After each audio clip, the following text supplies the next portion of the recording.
Amen. Maraming salamat po sa ating worship team. Kanina pa silang umaga at talagang punong-puno pa rin sila ng victory. Amen po ba? At ito po ang dapat nating masalo sapagkat tayo po ay tunay na may katagumpayan. For all of these things, we are more than conqueror through our Lord Jesus Christ who loves us. Amen.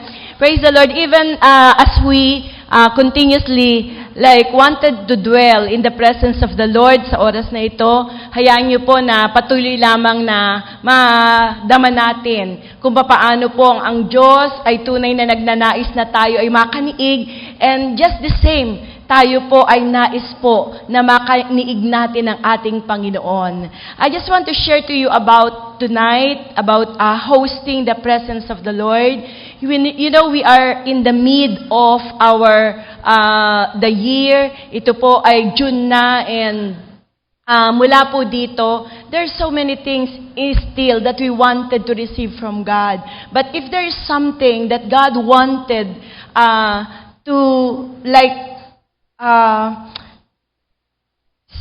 something that God would like to us, kung meron po siyang nanaisin, this is just like how He wanted na tayo po ay lubos na maging daluyan at maging luklukan, at ito po ay maging tahanan ng Kanya pong Espiritu. And that is how the Lord wanted us to host His presence.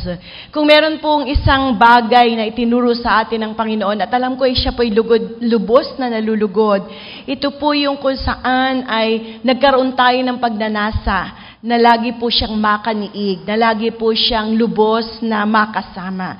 So hayaan niyo lamang po habang tayo ay nakaupo, pwede po ba natin awitin yung, Lord, I am thirsty. Will you come and Lord, will you fill me? Because there are so many things in this world that made us dry.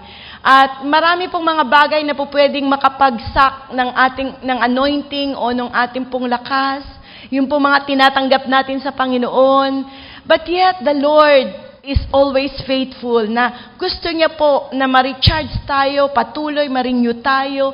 That's why we have this time of refreshing in our tarrying nights. At hayaan niyo lang po na mag-dwell tayo sa Panginoon. Sabihin natin sa Kanya, Lord, kaya kami naririto, we attended the 4th service. It's because, Lord, not only that this is our regular service, but we wanted to encounter you. We wanted to have an encounter with you. And you can see, Lord, our heart that is so thirsty, that is so hungry for you. Hallelujah. Shall we just sing that song, Jesus, I am thirsty. Will you just come, Lord, and fill me? There are so many things in this world that made us dry, but only you, O God, can satisfy. At mula po dito, patuloy po na ang ating Panginoon, at Kanyang presensya ay dumaloy sa bawat isa sa atin. Hindi ko po alam kung ano ang kalalagayan ng ating puso, but just the same, we can always come before the Lord. Sabi pong ganon sa Isaiah 55, come, those who are thirsty, come, those who are hungry. You can get it for free. And why resolve for something that will not satisfy? But this is just the invitation of the Lord. Come, hallelujah. Oh, we just bless you, Lord. We just honor you. We just thank you, Lord, for tonight, even as you have allowed us, Lord, and that we may present ourselves unto you during these tarrying nights. We want, oh God, to have a meeting with you. We want, Lord, to have an encounter with you. We want to experience you once again. Hallelujah. Oh, we bless you for such an encounter, for such an experience again. Hallelujah.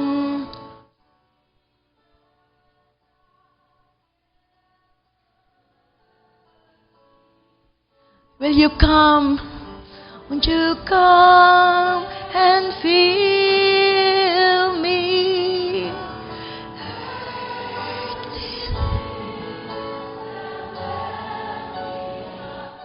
Only you can satisfy.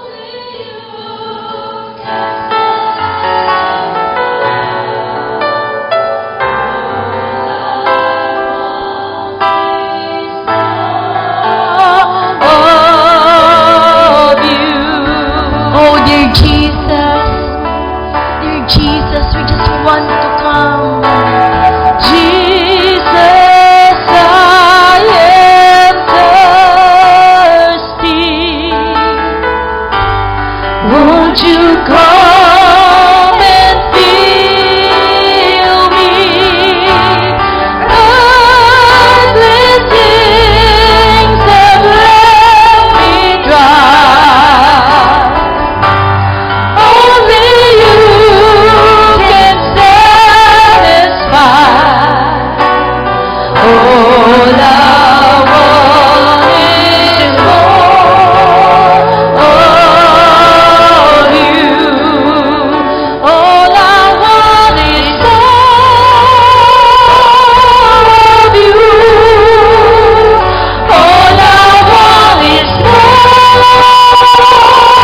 Jesus, Jesus, Jesus, I am thirsty. Will you come and fill me?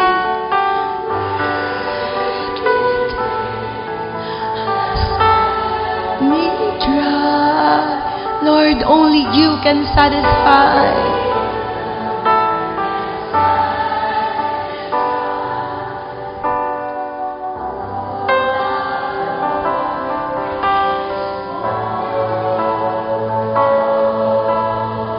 All I want is more of you. All I want is more.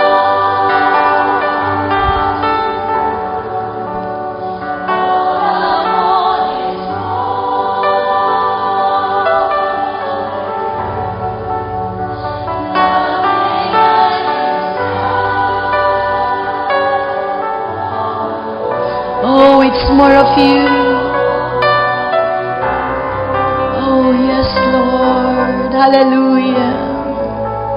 All I want is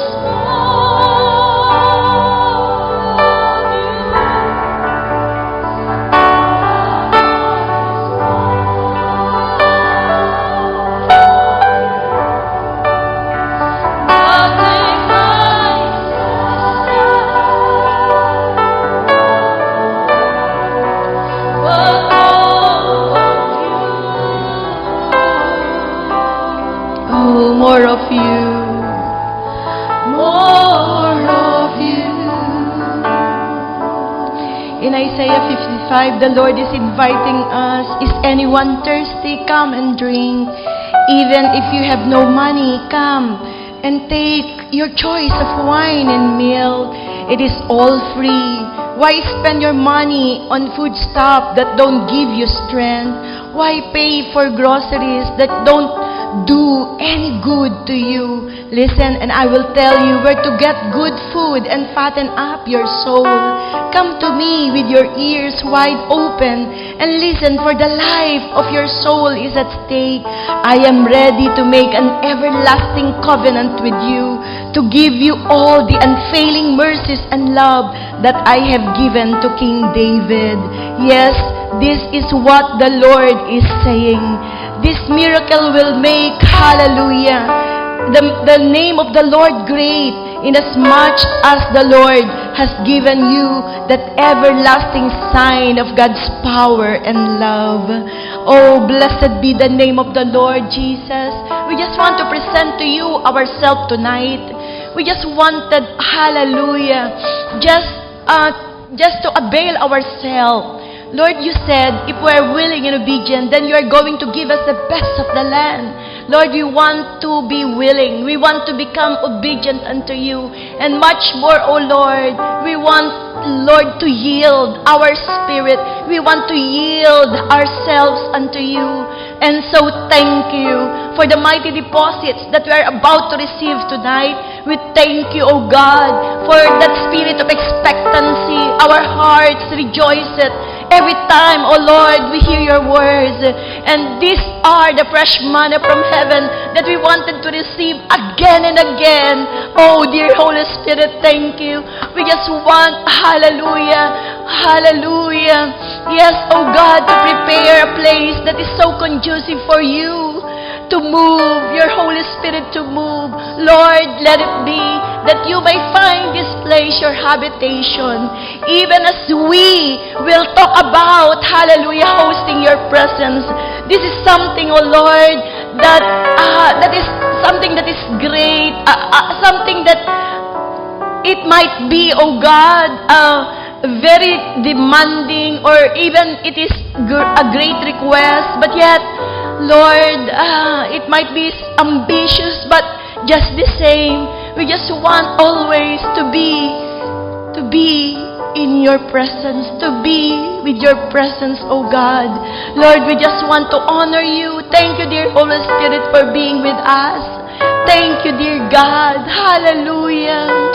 Oh, blessed be the name of the Lord forever. Blessed be God. Hallelujah. Oh, hallelujah. Hallelujah. Blessed be Jesus.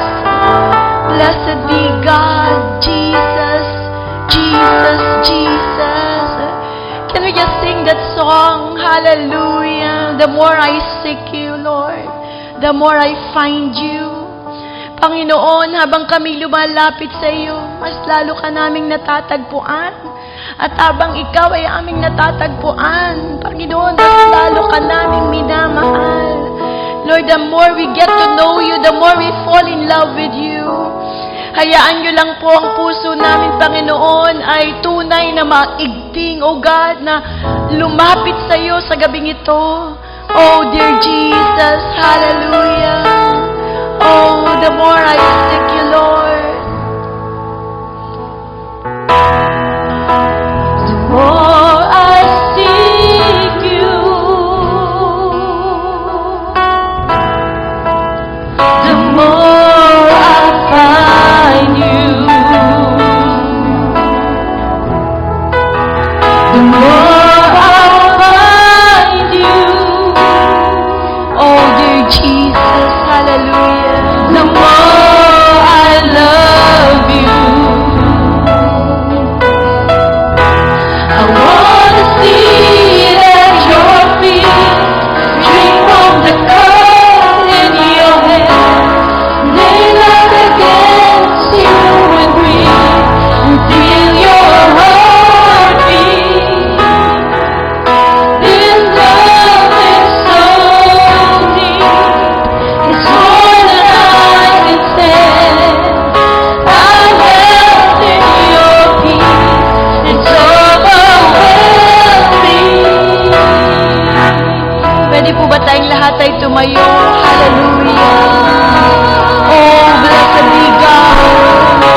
Blessed be Jesus.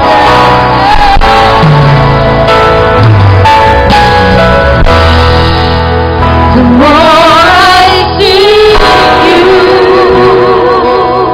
Jesus, we bless you, Lord. The more I find you, the more I find you. Oh, the more I love you, Lord. The more I love you, Jesus, hallelujah. I wanna sit at your feet, drink from the cup in your hand, lay back against you and breathe, and feel your heartbeat. This love is so deep, it's more than I can stand. I'm held in your peace, it's overwhelming. Yeah, I wanna sit at your feet, drink from the cup in your hand, lay back against you and breathe, feel your heartbeat. This love is so deep, it's more than I can stand. I'm held in your peace, it's overwhelming. Shall we just whisper it to the Lord? Hallelujah. Just whisper it to your Father now. As we yield, as we come into His bosom. Hallelujah. Just whisper it. I wanna sit at your feet, drink from the cup in your hand, laid up against you and feel your heartbeat. This love is so deep, it's more than I can stand. I'm melting your peace. Yes, pwede po ba natin ibulong sa ating Ama? Kausapin po natin siya. Hallelujah. Oh Lord, nais lang po namin dumulog sa inyo, sa aming tatay. Oh, hallelujah. Oh, dear God, love is so deep, it's more than I can stand. I'm melting your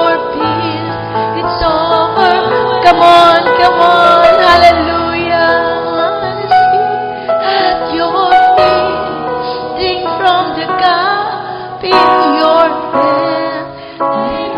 Hallelujah.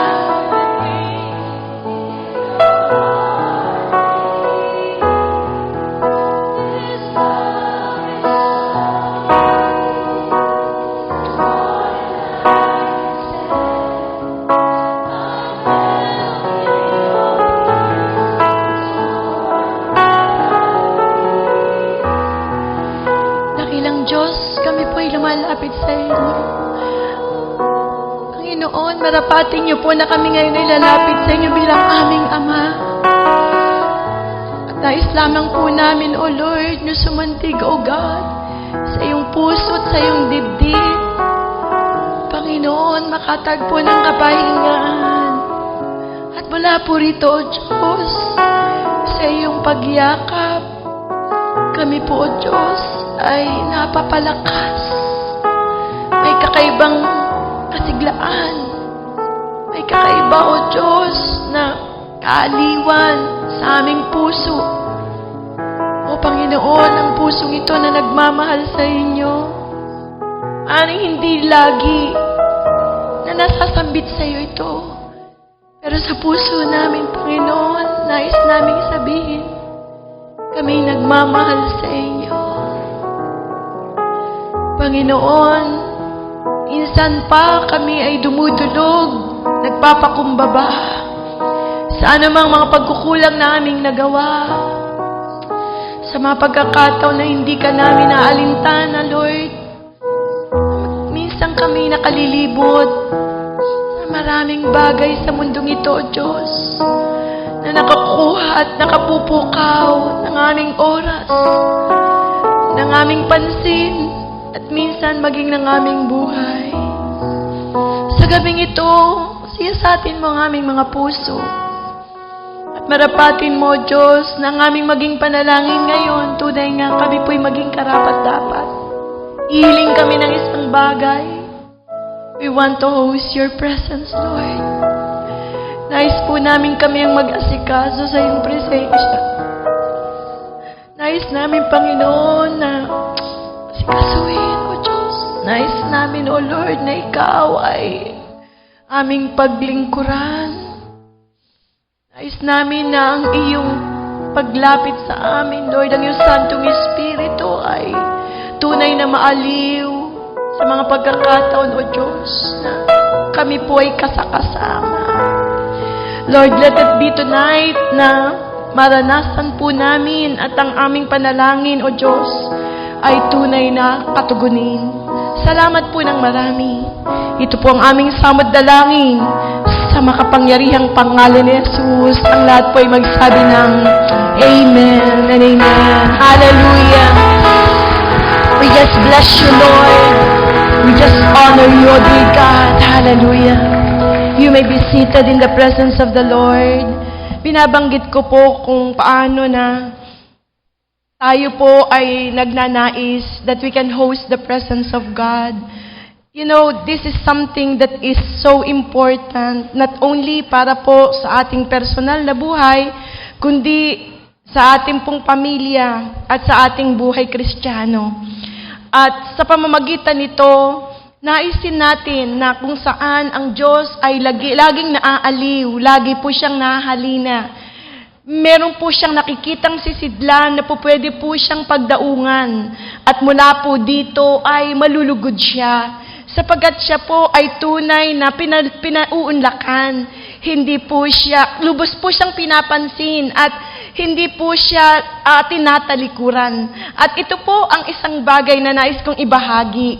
Narariyan po na maaaring marami tayong po pwedeng marinig sa atin pong mga mensahe sa panahon na ito.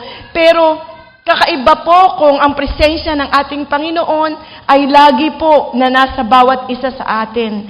Pasimulan ko po bago tayo makibahagi sa banal na hapunan sa Mark chapter 15. Ito po yung isang bagay na kung saan ay ang Panginoon nung siya ay nabayubay sa krus ng Kalbaryo, meron po siyang mga 7 huling mga salita at winika.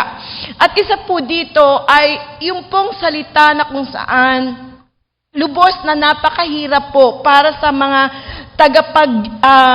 at yung pong tagapag-interpret ng salita ng Diyos ay yung pong nung narinig nila, yung sinabi ng Panginoon sa verse 35, Mark 15, verse 35. At ito po yung lubos na, mahirap lubos na i-interpret. Mahirap na kung anong ibig sabihin nun sapagkat ito po'y winika sa Aramaic. At mula po dito, there is so much passion and emotion when Jesus spoke this word.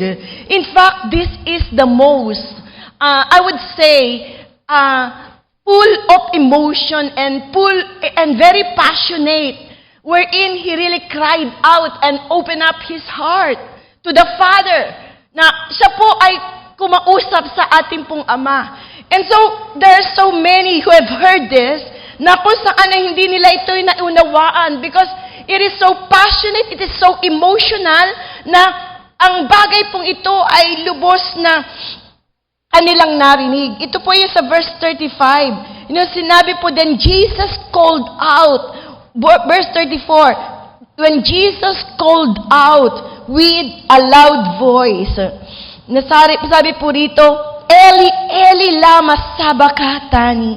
My God, why have you deserted and forsaken me?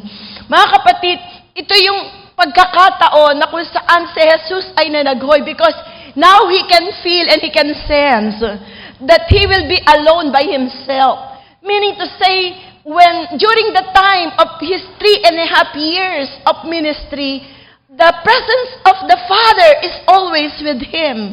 But now, he is about to be alone, and it is the abandonment of God and the withdrawal of God's presence from Jesus, the God-man Jesus, our Lord Jesus Christ.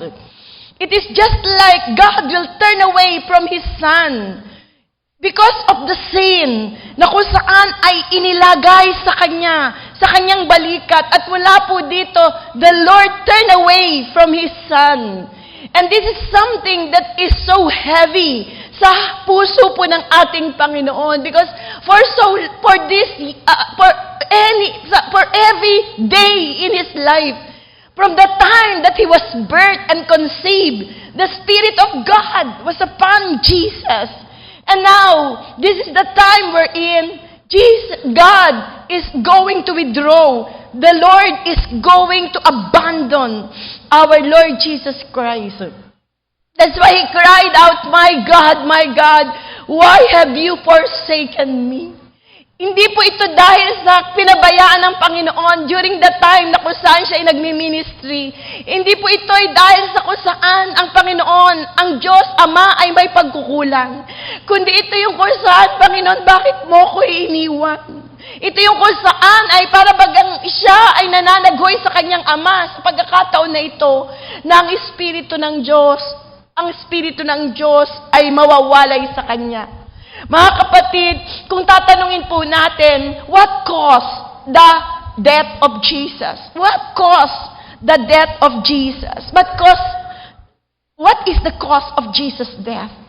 It might be na iisipin natin because of the blood na kung saan ito po'y dumaloy, but it is not the blood that poured out in His body.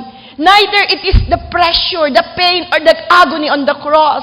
It is not when He collapsed carrying the cross or the weight of His body while He was crucified. Hindi po ito yung dahil sa grabe po na pressure, yung grabe po na bigat ng kanyang dinadalang krus at lalo tigit yung mga hampas at ang lahat ng pagpaparusa sa kanya. Mga kapatid, what caused the death of Jesus? Is it because of the Roman soldier or the Jews or Pilate or Caiaphas or even Judas? Is it the cause of Jesus' death? Mga kapatid, it's not. But you know, there are two things that will happen. He could not die until two things happen. Meron pong bagay na kung saan, dalawang bagay na kung saan, the death of Jesus will happen. There are two things. He could not die until these two things happen. The first is he had to quit speaking. During those times when Jesus has been crucified, Jesus' words were so powerful that it can speak life. It is bringing forth life and spirit. His words are spirit and they are life. So anything that Jesus will speak, it will bring life. And there's no death whatsoever. In fact, the host of angels surrounding him in heaven, naririyan po kung sana'y naghihintay ang lahat when Jesus was crucified. Just say a word. Magsalita lamang po ang Panginoon, then the rescue will come. But Jesus stopped to speak. He had to quit speaking. Because this is now the time. As long as the same mouth spoke when this earth came into existence, death cannot come unto Jesus. Because Jesus spoke the same word, hallelujah. When this world was created, as long as he has the conversation with God, death could not overcome him. But brothers and sisters, why? Because his words were words of God himself. If Jesus will say, let there be light, let there be life, and all of these things will happen. But first, he could not die until these two things happen. The first thing is, he had to quit speaking. Hindi na po siya nagsalita.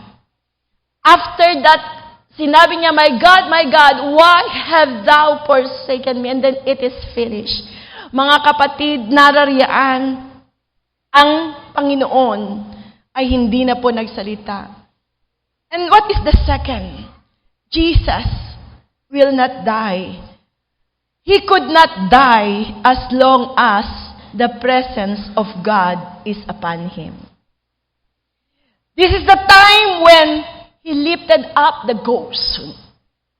When he released the Holy Ghost, it was when the presence of God left him.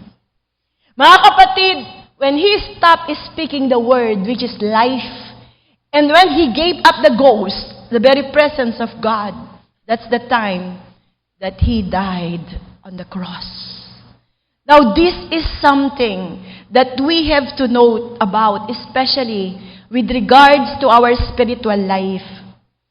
Brothers and sisters, our spiritual life will not die if the Word of God, His Word, will continuously be spoken in our lives.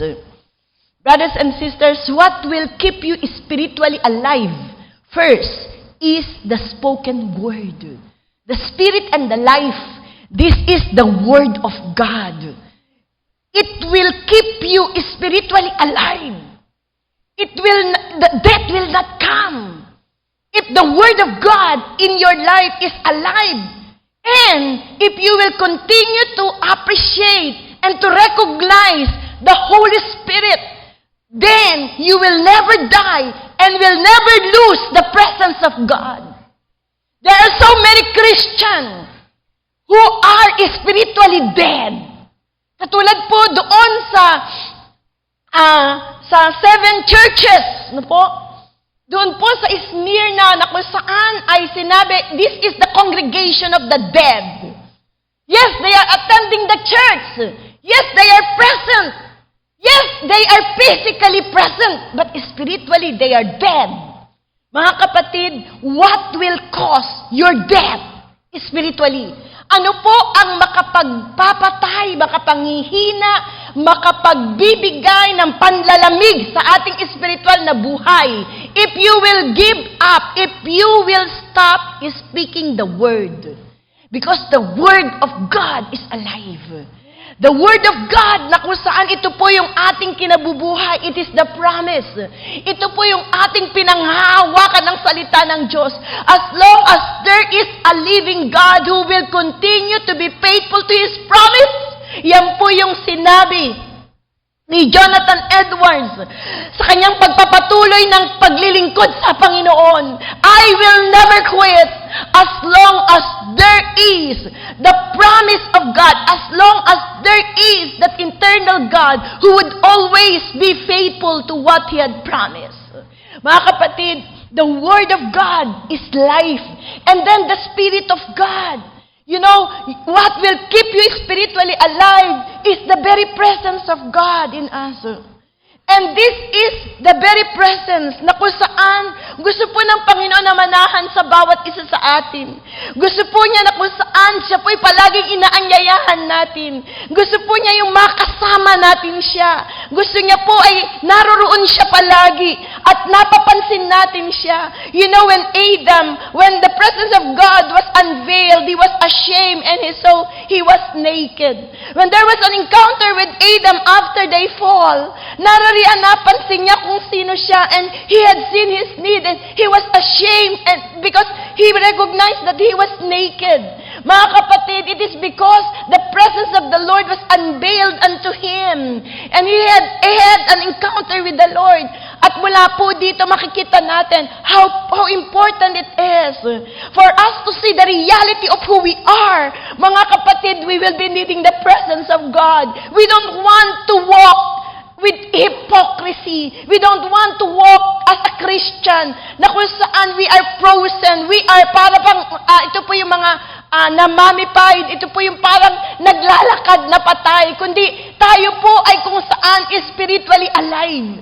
Nais po ng Panginoon na ang mga bagay na ito ay ating maranasan. And so, these two things, you know, this church will not continue until and unless we will continue to preach the Word of God and to continuously invite the mighty presence of the Holy Ghost, the mighty presence of the Holy Spirit. This church will not survive. You will not survive when the Word of God is absent on us. We will not survive kung tayo po ay walang presence ng Holy Spirit. And that's why it is so important to host the Holy Ghost. It is so important, no? The importance of hosting the Holy Spirit. Gaano po ito kahalaga sa bawat isa sa atin, mga kapatid? Ito pong text natin sa John 14, makikita po natin mula po sa verse 15. If you love me, you will obey what I command, and I will ask the Father, and He will give you another counselor to be with you forever. To be with you forever. The Spirit of truth. The world cannot accept Him because it neither sees Him nor knows Him. But you know Him, for He lives with you and will be in you. I will not leave you as orphans. I will come to you. What a wonderful promise. Sabi niyang ganoon, anak, I will never leave you as orphans. If you love me, you will obey what I command. Because I will ask the Father, and He will give you another comforter to be with you forever. And He is the Spirit of truth. He will guide you in every way. Sabi po sa verse 25, all this I have spoken while still with you. But the Counselor, the Holy Spirit, whom the Father will send in my name, will teach you all things and will remind you of everything I have said to you. Peace I live with you, my peace I give you. I do not give to you as the world gives. Do not let your hearts be troubled and do not be afraid. If the presence of the Lord is with us, that is enough. The promise and the presence of the Lord is enough to combat any troubles, struggles, or problems along the way. Mga kapatid, how important it is to host the presence of the Lord. The first, sa mga binasa po natin, the presence of the Lord to bring greater glory to the Lord through every believer. Every time that we have the victory, then we will give glory to God. You cannot have the victory unless you have the presence of God, unless God is with you, because you cannot do it alone. Jesus said, He will bring glory to me by taking from what is mine and making it known to you. Not only for all the victories that you are going to overcome and you are going to take, but because of the mighty revelation, because of the things that God is going to give you. Sabi pong ganoon, by taking what is mine and making it known to you. kung saan there is such an intimacy that you know and you know what the Father is doing, what the Lord is doing. And because of that, you will not be derailed. Hindi po tayo mawawala. Narariyan po na magtatagumpay tayo. Magpapatuloy po yung ating tunay na magandang destiny, yung ating pong ultimate destiny. And that will bring glory to the Lord through every believer. Mga kapatid, pangalawa, the Holy Spirit will intercede to all our concern, to our Heavenly Father. Sabi pong ganoon sa Romans 8:26, in the same way, the Spirit help us in our weakness. We do not know what we ought to pray for, but the Spirit Himself intercede for us with groanings, that words that cannot express. There are times that we do not know what to pray, how to pray. We do not know. There is so much in our hearts na you cannot just burst it. No amount of word can really concretize what you really wanted to ask from the Father. But yet, hallelujah, there is the Holy Spirit. He is the one who can mediate. He is the Holy Spirit who can intercede for us. There are things that you just cry and you just really don't know what to say. You really don't know what to do. And what you have, not even in your mind. Sometimes there are confusions. Sometimes it is as if na tayo po ay meron pong mga tinatawag na web ng mga gagamba and ang nakakalubos na ito po ay mahirap na nakakalito sa ating mga isip. But praise the Lord, there is the Holy Spirit. That every time we come unto Him, He can understand. There are times that even your tears you cannot understand. But you know what? Tears are the only language that God can understand. You do not know sometimes why you are lonely, why are you crying. You cannot just contain what is in your heart and just open it up unto God. You cannot just find the right word to say kung ano po yung sasabihin mo sa ating Panginoon. But praise be to God, there is the Holy Spirit. The Holy Spirit who can always intercede. Yes, hallelujah. Mula po dito makikita natin kung paano siya'y tumutulong sa atin. All our concerns.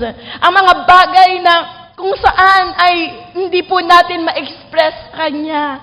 And this is the importance na narariyan po ang Holy Spirit, narariyan po ang kapangyarihan niya sa atin. The third is to convict the world of guilt. Jesus said when He comes, the Spirit will convict the world of guilt in regard to sin and righteousness and judgment in regard to sin because men do not believe in me. And as a result, that will cleanse, sanctify, and justify us. And that is what some of you were. But you were washed, you were sanctified, you were justified in the name of the Lord Jesus Christ and by the Spirit of God. Grabe po, no? Tayo po ay nilinis. Tayo po ay tunay na tayo po ay binukod at tayo po ay tunay na binigyan ng katwiran sa pamamagitan ng pangalan ng ating Panginoon at sa pamamagitan ng Santong Espiritu ng Diyos. Mga kapatid, ang mundo pong ito, hindi nila naiintindihan ang mga bagay na ito. That's why there is a judgment. But yet, we are thanking the Lord. Mula po dito ay pinauunawa niya sa atin. There is ito po yung nagpapasimula doon sa ating conscience. And then there is something that God is going to give us that conviction. And that conviction that comes from the Holy Spirit. And out of that, there will be the burden and there will be the repentance. Mga kapatid, ang mga bagay na ito, hindi lahat ay nakararanas. But thank be to God, thank be to the Holy Spirit. Yung maraming tao, harap-harapan, kung paanong sila ay nagkakasala, kung paanong sila, because they are not sensitive to the Holy Spirit, they don't mind, and they don't even notice the presence of the Holy Spirit in their midst. That's why they can say foul words, they can grieve the Holy Spirit. That's why they can always kumbaga po, napaka-rude sa kanilang pag-uugali and they don't mind kung ano po ang kanilang inaasta. It is because they don't notice that there is the Holy Spirit that would like, hallelujah, to help us, to assist us, and to guide us. But praise be to God, nandyan po sa atin po bilang mga Kristiyano, narariyaan, the Holy Spirit will always convict us. Have you noticed sometimes na napaka-heavy po ng heart mo? You do not know why. And this is one thing that I'm praying always sa Holy Spirit.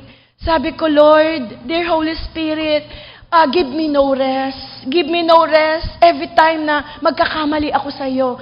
Give me no rest kung meron po akong na-offend. Give me no rest kung meron po akong ginawa na hindi tama. And give me no rest kung meron po akong dapat na ipanalangin, idulog sa inyo when something is wrong. And this is so true. Na minsan hindi mo alam bakit ka malungkot, bakit malalim, bakit mabigat ang dinadala mo sa puso mo, pero hindi mo naman, everything is fine. But yet, when you pray to the Holy Spirit, then, sasabihin niya po sa atin, He will convict us, He will guide us, He will sanctify and justify us. Not only that, brothers and sisters, He will guide us in all truth. We do not know sometimes where to go. We do not know sometimes what is right from wrong.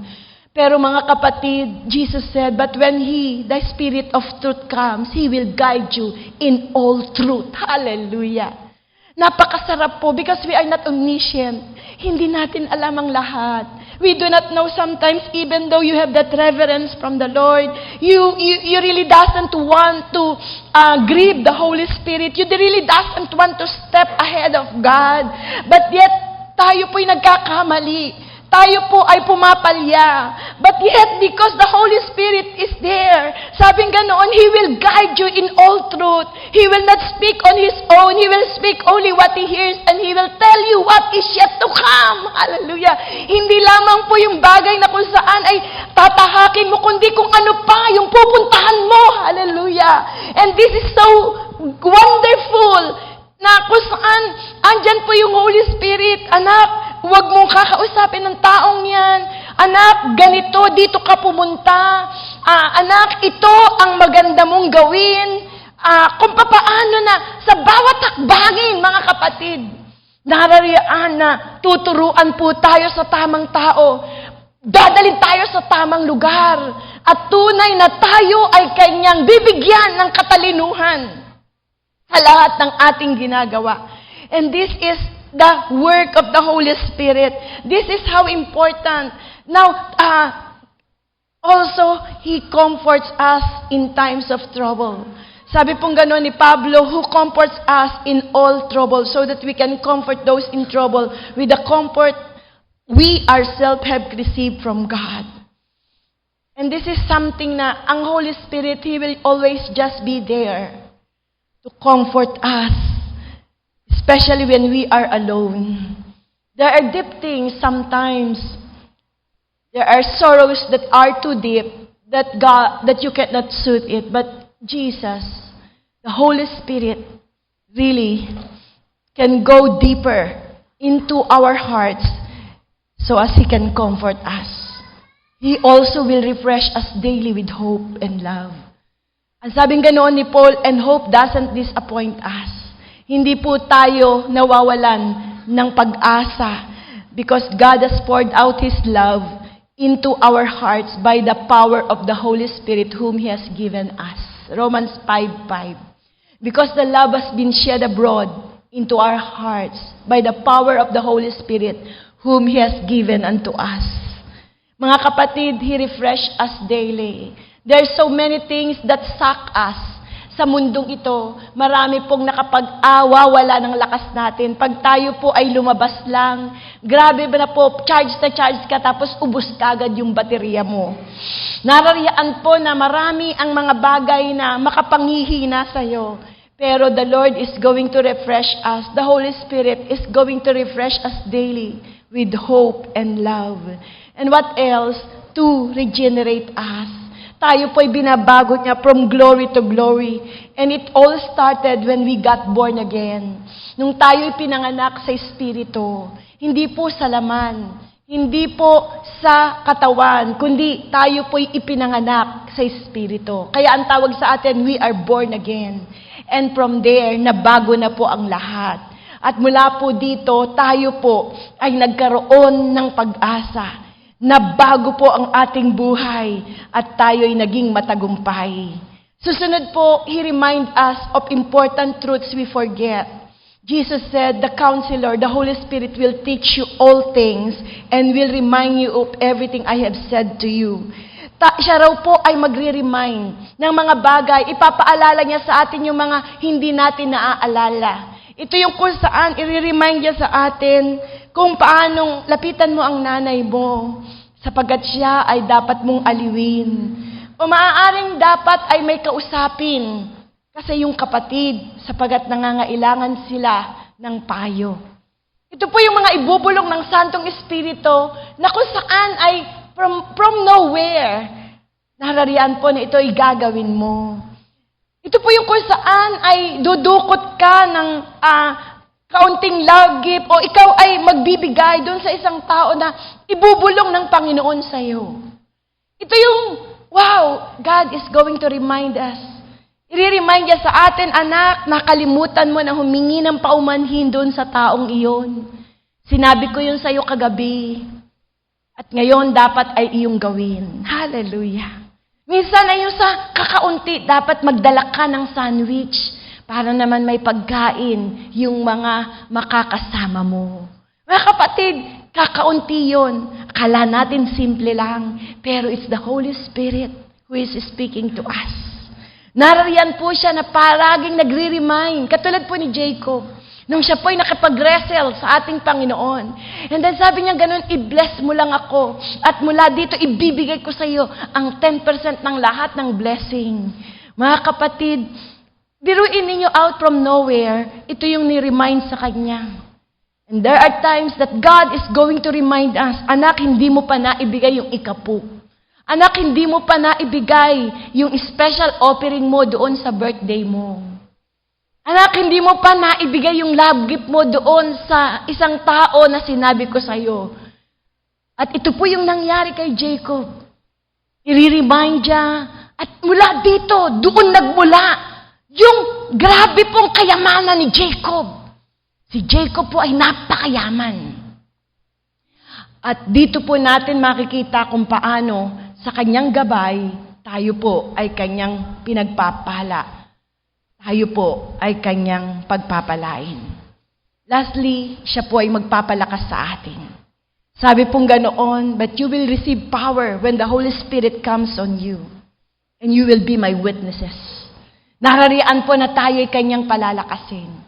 At ito po yung kung saan the spirit of boldness, the spirit na ang Diyos ay tunay na mangingibabaw. Makikita po yung kalwalatian ng Panginoon sa ating kalagitnaan. Yung power, yung kapangyarihan. Hallelujah. Grabe po kung papaanong ang Diyos ay tunay nagkikilos sa ating kalagitnaan. Katulad po ng nangyari sa Book of Acts. Because the Holy Spirit, minsan po'y ginawa ko sa aking Biblia, dito po sa Bible ko, naka-circle lahat yung Holy Spirit sa Book of Acts. Sa Acts chapter 1, hanggang sa Acts, sa dulo nito, binilugan ko lahat yung Holy Spirit. Napakadami. Kaya nga po, it is not only the book of Acts, but it is the acts of the Holy Spirit. Ito yung gawa ng Santong Espiritu, napakarami. Holy Spirit. But when the Holy Spirit come, but the Spirit of the Lord, hallelujah. But when the Spirit moves, makikita po natin, and suddenly, the Spirit of God pour out. Grabe po. Ang dami pong kapangyarihan na ibinigay ng ating Panginoon. You know what? There is a greater thing na nais po ng Panginoon na matanggap pa po natin. More than the power, brothers and sisters, the Lord wanted us to receive His presence. At hindi lang po yung kapangyarihan na nagiging produkto ng kanyang presensya, kundi yung presensya mismo. Yung presensya mismo ng ating Panginoon. So, sometimes we are overwhelmed na gusto natin, Lord, give us the power, the miracle, the healing, the blessing, lahat po ng yun. Nais nating hingin, hindi masama. But you know what? We should not be concerned only of the presence of His power. Hindi lamang po yung narariyaan ang kapangyarihan ng Panginoon, but the power of His presence. Hallelujah. Yung pong kapangyarihan ng kanyang presensya, yung presensya mismo, yun po yung pinaka muog, no? Yun po yung kung saan ay nagmumula yung kapangyarihan. Kung titignan po natin, tatanungin natin, what is the difference between power and anointing? The power and the anointing. You know, the power is the work of God, and the anointing is the outflow of God. Meaning to say, the anointing is the glory of God. It is the presence of God. It is the outflow of who He is. It is the being of God, the character of God. That is the anointing, yung pagkasi. When you say anointing, anointed, there is yung pagkasi, yung pagsama ng presensya ng Panginoon. The outflow of God. So that the being of God. But when you say the power is the doing. So this is the result of the anointing, the power. Because you have the anointing. It is the outflow of God, the glory of God, the character of God, the traits of God. Then you have the power. And the power is the doing. So being and doing. Ito po yung kung paano ang Diyos ay gusto niyang kumilos sa bawat isa sa atin, but it will come mula po sa pagnanais natin sa Kanyang presensya. That's when we receive the anointing that comes from the Lord. Mga kapatid, how to host the Holy Spirit. Paano po natin siya i-host? How to host the Holy Ghost? We would like to cite the example of Noah in the Old Testament when he was commanded to build an ark. And then after 40 days, nararian po mga kapatid na sila po ay napadpad na doon po sa isang bundok. At dito po naglanding yung tinatawag dito po na huminto na yung arko. At kumuha po siya ng kalapate. At ang kalapate po, the dove symbolizes the Holy Spirit. It's the symbol of the Holy Spirit. And so, pinakawalan niya po yun. Are you still there? At nung ito po'y kanyang pinakawalan, the Holy Spirit, the dove, was looking for a place that can host him. Any place that he can take abode, pwede po siyang i-host, pwede po siyang doon po'y humimlay, pero wala po siyang nakita.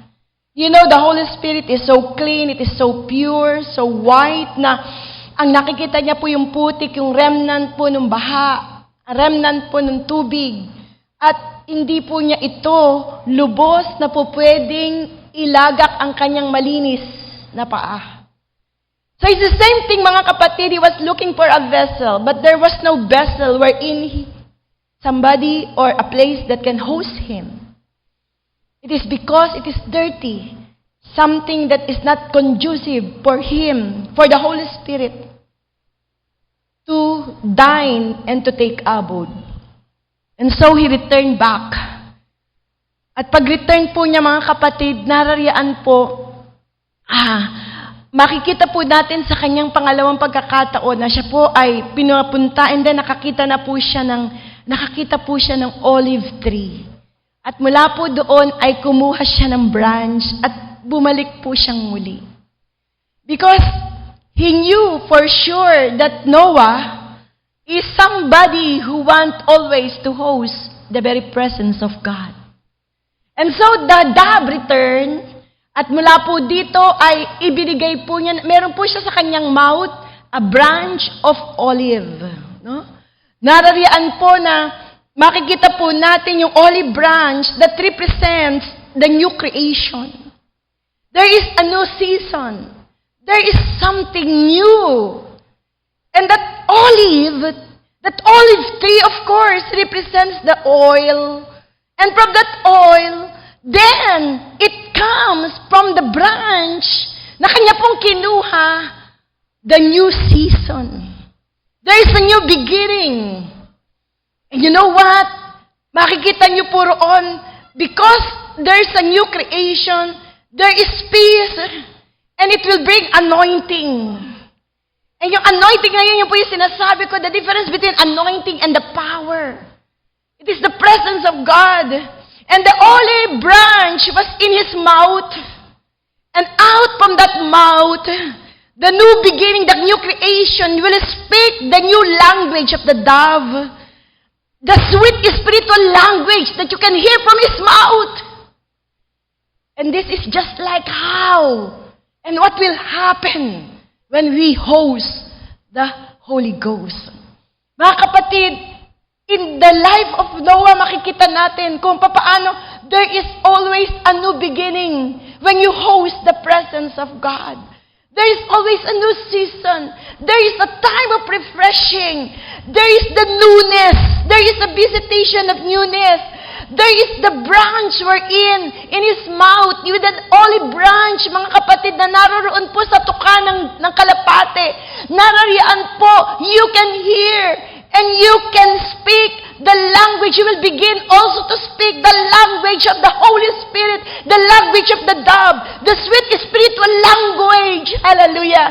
There will be no cursing, but everything is so refined. Everything is so sweet. Everything is very soothing in your ears. And you know, there is the newness. Bagong-bago, mga kapatid. There is always praise. There is always worship. There is always something that you wanted to declare. Hallelujah. Because you have the anointing. Because you have the being of God. And out of that, you can speak the language of the Holy Spirit. You will begin to speak in tongues. You will begin to speak in different language. You will begin to speak. And you will begin to sing heavenly songs. Mga kapatid, that is the result on when we host the presence of the Holy Ghost. Mga kapatid, and you know the proof of that new creation, when you have the olive branch, that the Holy Spirit will give unto us. Mga kapatid, when you have the olive branch, it's not only, it doesn't only speak, the olive speaks about the anointing, it speaks about the new visitation, the newness, but when you have that, the proof is, there will be an impact and influence among the lives of others. The proof that the new creation in our lives, the Holy Spirit will influence our family and will transfer it to our children. Because you have the Holy Spirit in you. And there will be an irresistible thing na kung saan ay, wow, what is this? Na meron siya. Hallelujah. And so, it will create an impact. It's just like when Jesus was baptized by John the Baptist in the Jordan River. And then, the heaven was open. There was a voice. And then the dove came.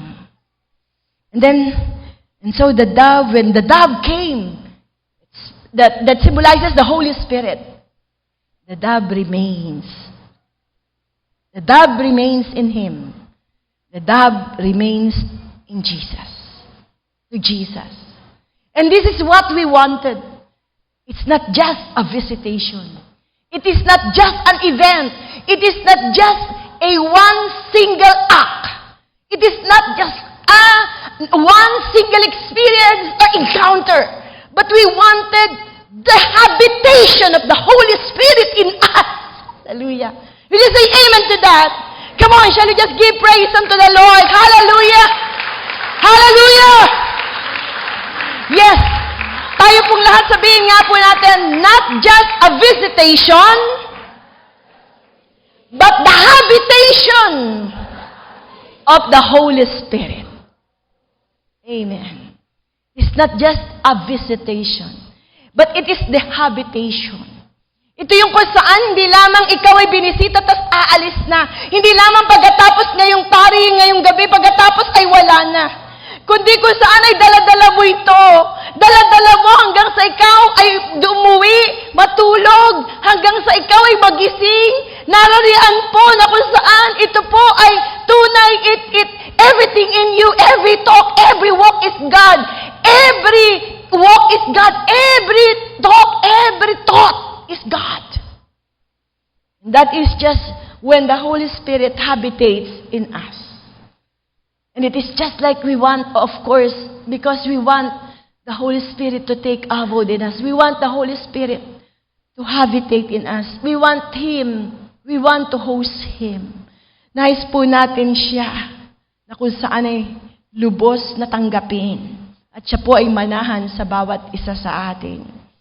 It's just like yung babae po na inaagasan ng dugo at mula rito ay nakatanggap siya ng kagalingan. Bakit po? Hinipo niya lamang po yung laylayan ng ating Panginoon, ng damit ng ating Panginoong Jesus. She touched something that has touched Him. Has Jesus moved you? Ang tanong po, yung pong mga ginagawa ba ng Panginoon, yung po bang pag tayo may encounter, pagka po ba tayo nagsiservice, tayo po ba ay natitinag? Tayo po ba ay nahihipo? Tayo po ba ay nabibless? Tayo po ba ay nagkakaroon ng encounter? Nagkakaroon po ba tayo ng experience? Katulad po ng babaeng ito.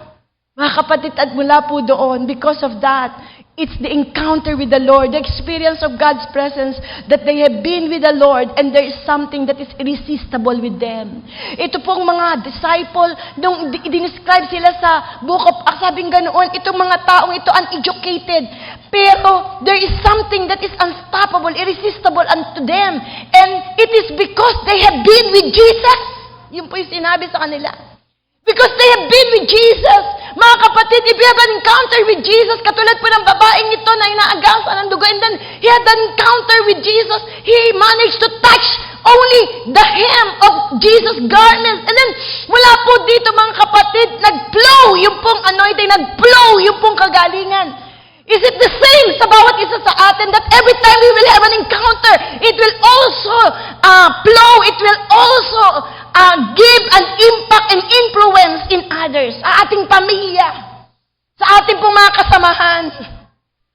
O baka ito po ay pansamantala lang. It is just like a visitation. Kaya nga po sinabi, I charge you before the Lord Jesus Christ. And it's the hosting of the power of the Holy Ghost. I charge you!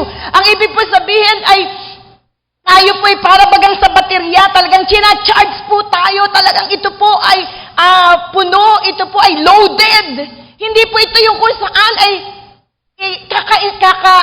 isang iglap lang, o nasyak ka lang, o na-amaze ka lang.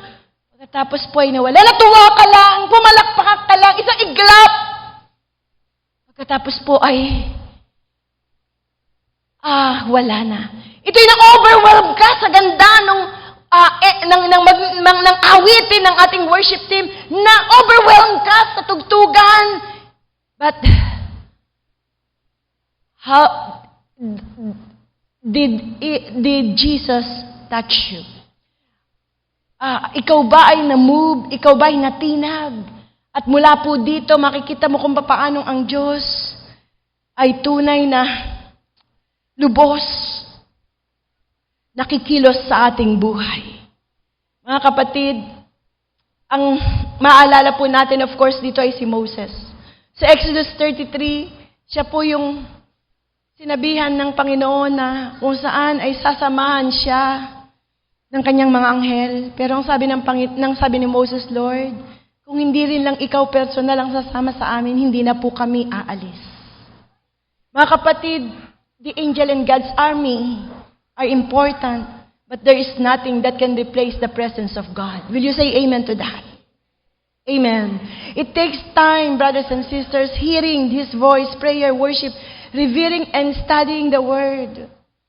It is just like when David ate the shewbread of His presence and he find His strength. The battle that we cannot overcome by the flesh, we can fight it. We can fight in the Spirit. Si David po kaya siya ay lumakas. He ate, kinain po niya the shewbread of God's presence.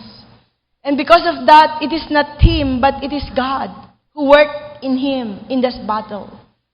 Siya po ay nanalo. Mga kapatid, si Moses po sabi niya ganoon, kung hindi rin lang ang Diyos ang kanyang magiging kasama, hindi na po siya aalis. Kaya po dito, alam niyo mga kapatid, it's high time for us to recognize you cannot do it alone. We will be needing the Holy Spirit more than ever before. Amidst of all the troubles and problems, not only locally, not only domestically, sa ating pong mga pamilya, not only nationwide, but also internationally. For all these things na ating pong nababalitaan, for all the chaos, the hunger, the political struggle, the economic collapse, for all of these military sanctions and all of this hunger and all the calamities. And now here, locally, sa bawat isa sa atin, we are at the crossroad. We do not know what will happen next. We do not know how the moral descendancy will even more descend. Mas lalo pa na yung morality ay mas lalo pang bababa. How in this kind of, they are saying change has come and change is coming. But the change can be good or can be bad. The change can be good or can be bad. Mga kapatid, amidst of all these uncertainties, we really do not know what will happen in our future. Ano po yung mga susunod na mangyayari maging sa ating pong bansa.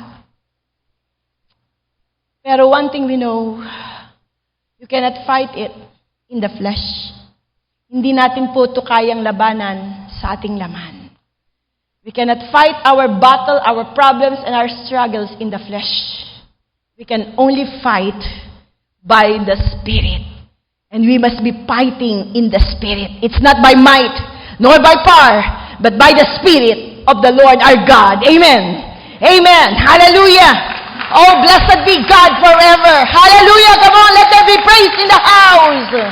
Hallelujah.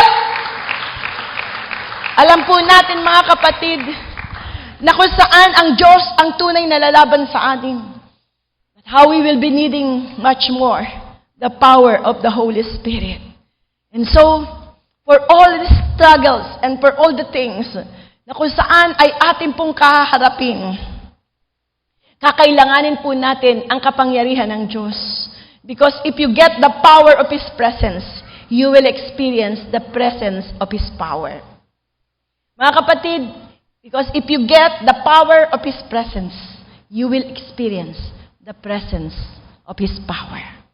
Pag naririyan po ang presensya ng Panginoon, pag tayo po ay nag-host, tayo po ay laging nagwe-welcome, tayo po ay sensitive sa kapangyarihan ng Diyos nakikilos sa bawat isa sa atin. This is now the dispensation of the Holy Spirit. On the last days, the Spirit of the Lord will move.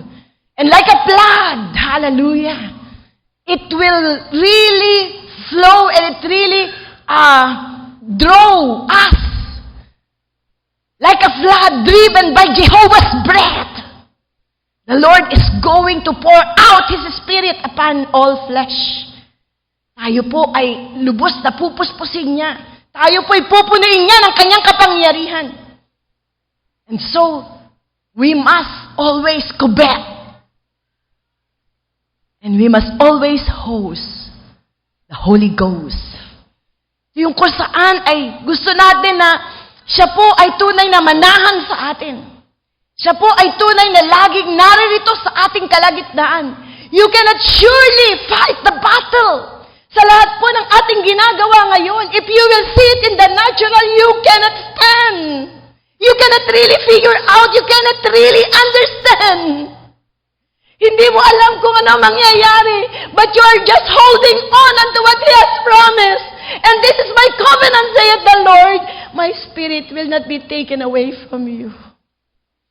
You will just be waiting patiently. You will just be tarrying, and you will just be understanding Him. If you cannot understand His hands, then you must trust His heart. Mga kapatid, kung hindi mo nauunawaan ano ba yung kilos ng Diyos, parang late, parang imposible. Pero mga kapatid, trust His heart. And when you trust His heart, everything will be fine. Because in His heart, there is His presence. There is His power. There is His anointing. There is His character. Narariyan po. And so, He is going to take over. God is going to take full control of the scenario, of all the situation. And then we can have that peace that passeth all understanding. We can have that joy that the world cannot give. The people of this world will be asking why. And why do you have that peace? Why do you have that joy? It is because of the overflowing. Yes, out from the rivers, out from our belly shall flow the rivers of the living water. Hallelujah. And it's the Holy Spirit at work in us. Amen. Hallelujah. It's not by might nor by power, but by the Spirit of God alone. Hallelujah. Hallelujah. Oh, blessed be God. I just want to end up. Mga kapatid, as I am studying on this, there are things that reminded me. Isn't it that the Holy Spirit will always remind us? The Holy Spirit will always teach us and lead us to the truth. The Holy Spirit will always convict us. And this is what happened when you come and when you dwell, when you tarry before the Holy Spirit. Pagka ikaw ay dumulog sa ating pong Panginoon. And now, as you are singing, as I was singing, the Holy Spirit now come on me. Holy Spirit now, take full control of me. And then, there is such na kung saan God will remind you. God will remind you. As if the Spirit whispered na ang sabi niya, can you evaluate yourself with that before and after? With your before and after. Can you evaluate your relationship with the Holy Spirit before and after? Can you evaluate your relationship with me before and after? The presence of God in you before and after. Alam niyo po yung, hindi po ba pagka merong mga before, mga picture, this is before and this is after. Ito po yung kung saan yung iyong muka before and then after. Yung katawan mo before and then after. And you would notice always, yung maluma mong picture, ang payat-payat mo. Pero ngayon, ba't ang taba-taba mo? Yung before, na face mo, wow, makikita mo rin. Before and after. Well, sometimes, mas maganda ka ngayon kaysa dati. But yet, there is something. Can you evaluate the presence of God before and after? Ito po yung dati at yung ngayon. And you know what? Please listen. My response is that I cried. I cried. There's such a tears in my eyes before and after. It's just like before. You are so hungry and thirsty. To the utmost that you are so desperate with His presence. It's just like before that you do not want to quench, you do not want to grieve the Holy Spirit. You are so sensitive, so cautious on what you're going to say. There is such the purity in your mind. There is such the childlike faith. That was before. You cannot stand in front without fasting, without praying, and that you tremble before the Lord. And that was before that you cannot fast or you cannot allow the day to pass by without sharing the word. That was before. And especially that was before when you are born again. And could you imagine yourself before? Can you remember yourself before that you really wanted to go places upon places upon places so as to share the Word of God? Before and now after. And after, there are so many things that crowded along your ways.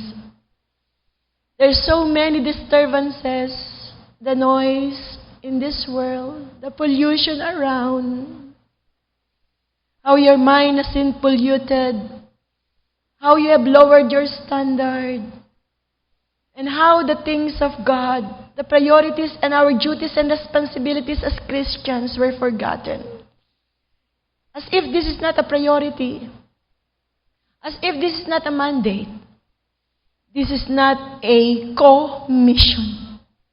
But it is just like others' mission. It is not my co-mission. But this is the work of others, before and after. I cried. Before, when you travail, when you groan, when you kneel down for hours. Well, you can always justify because there are limitations now that you cannot stand it any longer. Hindi ka na makaluhod ng na matagal. What about your heart? Is it the same fire before and then after? Now?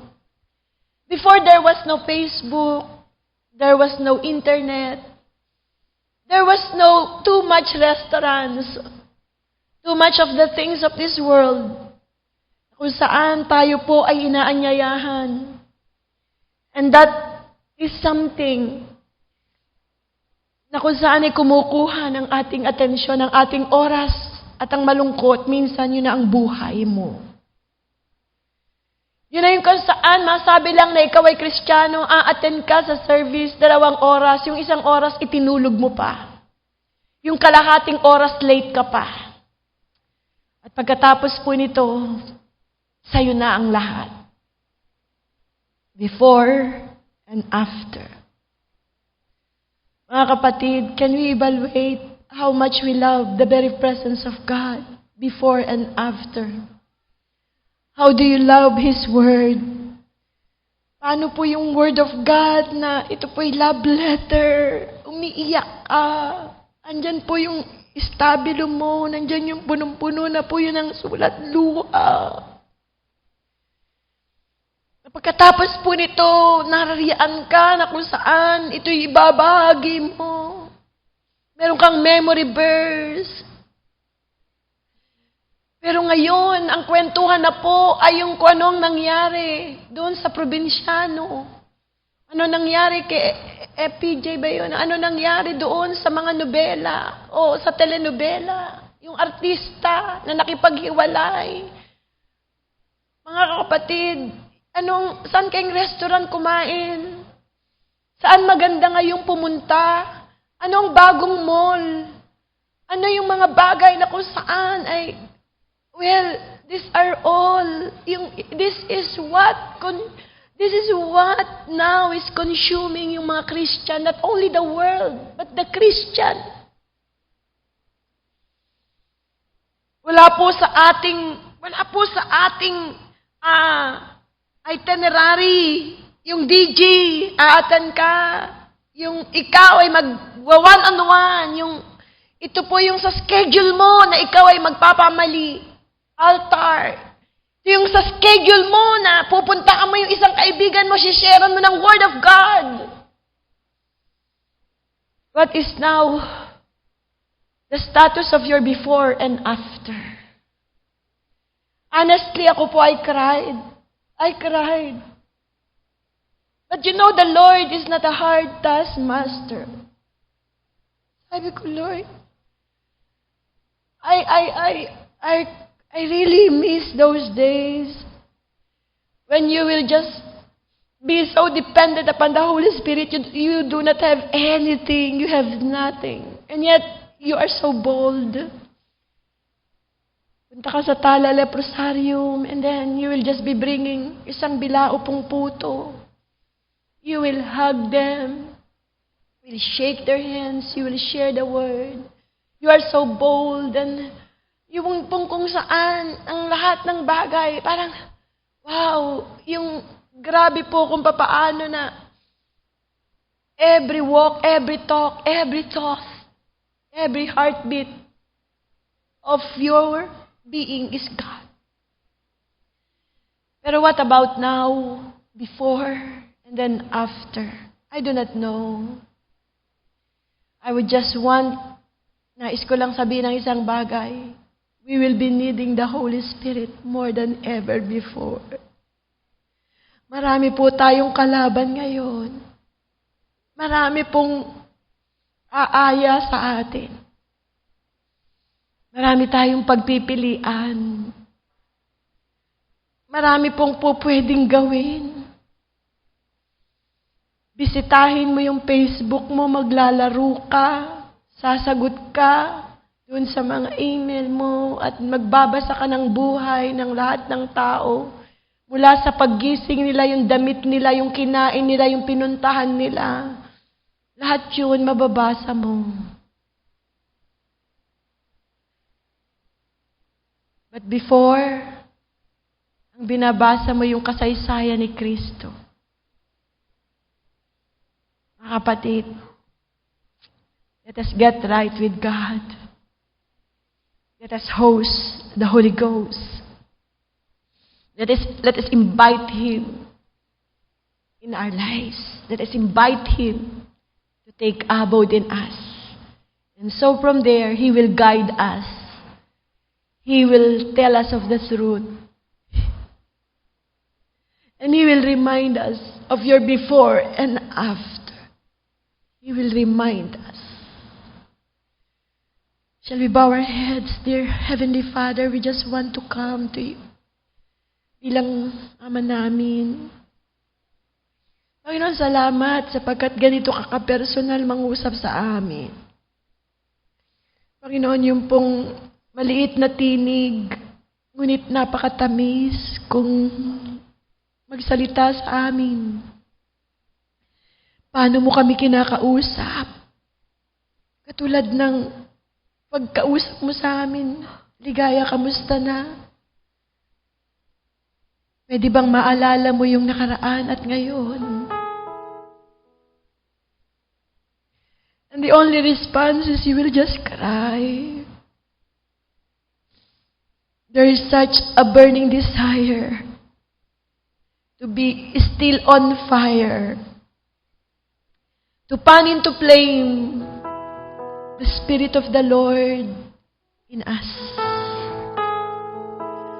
That the Holy Spirit will take delight again and again to take abode in us. He will not be grieved. Hindi po siya masasaktan. Hindi po siya ma-open pagka po siya'y nananahan sa atin. Narariyan po na natutuwa siya. Paborito kanyang puntahan. Ikaw yung paborito niyang uwian. Sapagkat alam niya welcome na welcome siya. Lagi mo siyang namimiss. Lagi mo siyang inaantay. Lagi mong hinahanda yung kanyang tahanan. Narariyaan na ang kanyang mga awitin ay nakalaan, nakahanda. Ang lahat ng mga salita ay mula sa salita ng buhay. Ang bawat mga salita na lalabas sa ating mga bibig, it is the language of the Holy Spirit. Oh, dear God. Dear God. Jesus.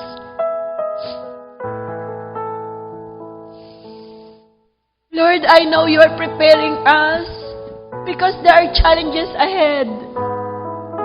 And our Christianity is at stake if we are not going to take heed to host the Holy Ghost. It will be at stake, O Lord, because the deception is so hairline. It is just like a hairline, Panginoon. At times, you do not know what is right from wrong. At times, Lord, those things which are wrong before are now right. They are right. Before, it was wrong. Before, it is not acceptable. Before, it is sin. But now, it is accepted. It is the norm. It is the culture. And therefore, it is correct. It has been said it is politically correct. But the Lord doesn't want us to lower our standard. We must be bold. We must be aggressive. We must fight. We must defend our faith. Hallelujah. Hallelujah, Lord. How we will be needing you more than ever before. Hallelujah. Hallelujah. Shall we just invite the presence of the Holy Spirit? Come, Holy Spirit, fall on me now. I need your anointing, Lord. Your anointing, your being, your glory. Your character. I need you, Lord. Yung pagkasi mo, yung pagsama mo. I want to host you, the Holy Ghost. And then captivate my heart, Lord. Captivate it, oh Lord. Oh dear God. Just come unto you. Just come unto you. Oh, shakararabakiararabakiararabakiararabasay. Oh, shararabasakarabakiararabasay. Surarabakararabakiararabasikararabaso. Come on, shall we just release? Hallelujah. Yes, let there be a release of God's Spirit in us. Even as we come before the Lord. Yes, anak. How is your before and after? Can you evaluate the presence of God before and after in your life?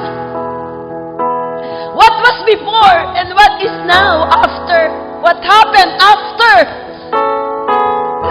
Oh, shadarabose, kararaboso. Oh Lord, fan into flame the fire of the Holy Ghost in us. Oh, shadarabose, sorerarase. Oh, shadarabose.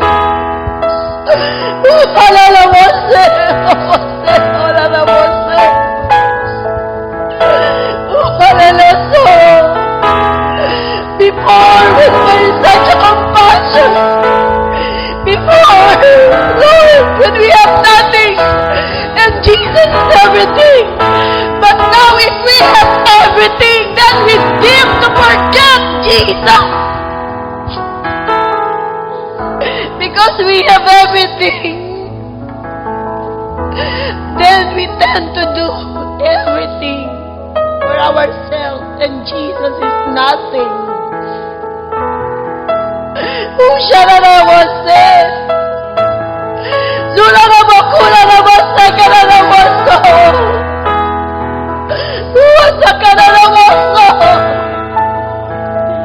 Oh, sarase. Oh, Jesus. You know my foundation. As I study, the Holy Spirit is no other than Benny Hinn. And Benny Hinn took it from Catherine Kuhlman. There is such an anointing that is so strong in this man. There is a very powerful move that God has given in this man. And one time in his life, he experienced a physical surgery in his heart. And while in the hospital, the Lord has brought him in heaven. And in heaven, nakita po niya, there was a long queue of entering of those people who are about to enter in heaven. And in that long queue, there is a receptionist, somebody who will tell whether you will enter or not. If you are going to enter, then yung pong receptionist ay ngingiti sa'yo. And then there was a pianist, an organist in heaven, along with such a smile, kaakibat po nung napakagandang ngiti at tunay na meron pong pag-ayon, sasaludo sa iyo. Narariyan po ang isang napakagandang tugtugin, glorious worship, glorious music, and then you will enter. But if you are disqualified, there will be a no. Siya po ay magno-no. Siya po ay iiling sa harapan mo. And it is coupled with ito po ay yung horrible na music. Something that will drive you, something na nakakatakot. It will be accompanied with a music that is so sorrowful, full of regret. You know what? Benny Hinn was in the queue. Nakita niya yung kanyang sarili. He was in the queue. And this is the testimony of Benny Hinn. Maraming nakakakilala sa kanya. Of course, everybody was expecting na siya po ay papasok sa langit. And then, when his turn came, narariyan po na yung wala pong any response yung receptionist. Wala rin pong tugtog yung organist. And Benny Hinn keeps on waiting. Whether it is a nod, or whether it is a yes, or whether it's a no. But there was no music. There was no response. Ngunit meron lang pong sinabi sa kanya. Ang sabi sa kanya, Benny, I'm giving you another chance. And so after that, bumalik na po siya. Doon po sa hospital na kung saan ang kanyang katawan ay nakahiga. Mga kapatid, after that, he realized it's not a matter of how big is your ministry. It's not a matter, mga kapatid, how well you are known. It's not a matter how popular you are. But it's a matter of your heart. It's a matter of your relationship with God.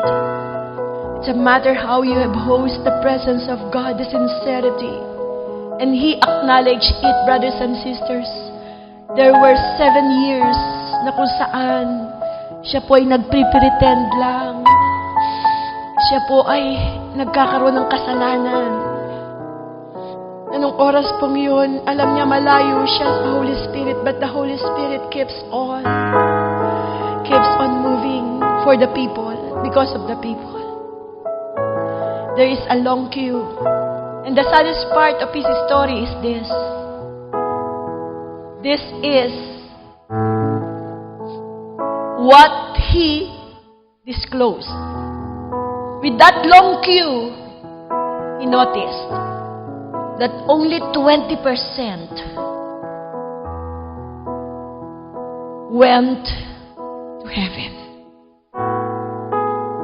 Only 20% passed in that long queue.